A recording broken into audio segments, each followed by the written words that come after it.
ಅಮ್ಮ, ನೀನೇ ಒಂದು ವಿಷಯಕ್ಕೆ ನನಗೆ ಉತ್ತರ ಕೊಡಬೇಕು.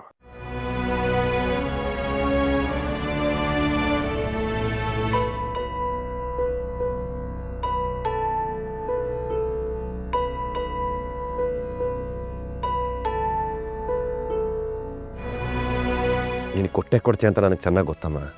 ಪ್ರತಿ ಸಲನೂ ನಾನು ಹಿಂಗೆ ಬಂದು ಕೇಳ್ಕೊಂಡಾಗ ಇನ್ನು ಯಾವುದೋ ಒಂದು ರೀತಿಲಿ ಬಂದು ನನಗೆ ಉತ್ತರ ಕೊಡ್ತೀಯ, ನನಗೆ ಗೊತ್ತು. ಕಳೆದ ವಾರದಿಂದ ನನ್ನ ತಲೆ ಫುಲ್ಲು ಒಂಥರ ಕನ್ಫ್ಯೂಷನ್ಗೆ ಹೋಗ್ಬಿಟ್ಟಿದ್ದೀನಮ್ಮ. ಒಂಥರ ತಲೆಯಲ್ಲಿ ಕಲಸಿ ಗೊಬ್ಬರ ಆಗೋಗಿದೆ. ಅದು ಏನಕ್ಕೆ ಅಂತ ಗೊತ್ತಾಗ್ತಿಲ್ಲ. ಅದಕ್ಕೆ ನೀನೇ ಉತ್ತರ ಕೊಡಬೇಕು. ನನಗೆ ಹಿಡಿದಿರೋ ಕಾಯಿಲೆ ನಿಜವಾಗ್ಲೂ ಪ್ರೀತಿನ, ಅಥವಾ ಇದೆಲ್ಲ ಭ್ರಮೆನಾ?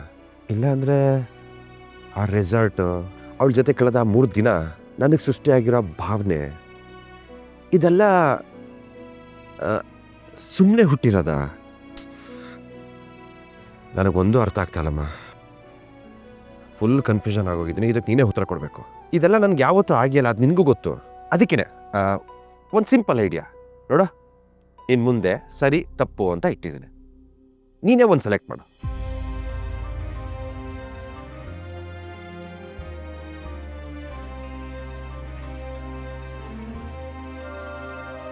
ಅವಳು ಒಬ್ಳೆ ಆಟೋ ಓಡಿಸ್ತಾಳೆ. ಯಾರೋ ಗೊತ್ತಿಲ್ದಿರೋ ಮಗುಗೋಸ್ಕರ 10 ಲಕ್ಷ ಅಮೌಂಟ್ನ ಬಿಟ್ಕೊಡ್ತಾಳೆ. ಅವಳು ತೊಂದರೆಲಿದ್ರೂ ಪರವಾಗಿಲ್ಲ ಅಂತ ಅವಳು ಕೊಟ್ಟೇ ಬಿಟ್ಲು. ಅಪ್ಪ ನನ್ನ ಮೇಲೆ ಕೋಪ ಮಾಡ್ಕೊಂಡಾಗ ನನ್ನನ್ನು ಬಚಾವ್ ಮಾಡೋದಕ್ಕೆ ಅವಳು ಸೈಲೆಂಟ್ ಆಗಿದ್ಲು. ಅಯ್ಯೋ ಅಮ್ಮ, ಈ ಪ್ರೀತಿ ಪ್ರೇಮ ಎಲ್ಲ ಮಾಡಬಾರ್ದು ಅಂತ ನನ್ನ ಮೇಲೆ ಹಾಡೇನೋ ಮಾಡಿಸ್ಕೊಂಡಿದ್ಲು. ಈ ಥರ ಎಲ್ಲ ಸ್ಪೆಸಿಫಿಕ್ ಆಗಿ ಲೈಫಲ್ಲಿ ನನ್ನ ಹತ್ರ ಯಾರು ಕೇಳೇ ಇರಲಿಲ್ಲಮ್ಮ. ನನಗೇನು ಬೇಕು ಬೇಡ ಅಮ್ಮ ಅವಳು ಪಕ್ಕಾ ಗೊತ್ತಮ್ಮ. ಅದಕ್ಕೂ ಮೀರಿದ್ದಮ್ಮ, ಆ ಬ್ಯಾಲೆನ್ಸ್ ವಾಕ್ ಮಾಡ್ತಿದ್ಲಲ್ಲ, ಅವಾಗ ಅವಳು ಗಾಬರಿ ಆದಾಗ ನನ್ನ ಹೆಸ್ರಕ್ಕೆ ಹೋಗಿದ್ದು. ಅದು ಆಕಸ್ಮಿಕನಾ ಅಮ್ಮ? ನೀನು ಹೇಳು, ಅದು ಆಕಸ್ಮಿಕನಾ? ಓ, ನಾನೇ ಯಾಕೆ ಹೇಳ್ತಾ ಇದ್ದೀನಿ, ನೀನೇ ಹೇಳಮ್ಮ.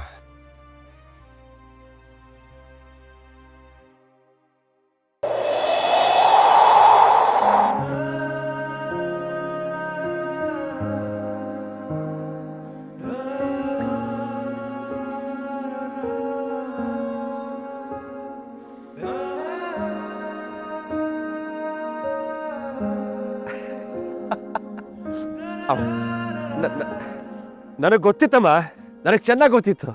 ಹಂಗೆಲ್ಲ ಆದಾಗ ಹಿಂಗೆಲ್ಲ ಆಗುತ್ತೆ ಅಂತ ನನಗೆ ಗೊತ್ತಿತ್ತು. ಅಮ್ಮ thank you thank you so much thank you. ಬರೀ ಕನ್ಫ್ಯೂಷನಲ್ಲೇ ಇದ್ದೆ, ಕನ್ಫ್ಯೂಷನಲ್ಲಿ ಫ್ಯೂಸ್ ಔಟ್ ಆಗೋಗಿತ್ತು ನನಗೆ. ಈಗ ಒಂದು ಕ್ಲಾರಿಟಿ ಕೊಟ್ಟಿದ್ಯಾ.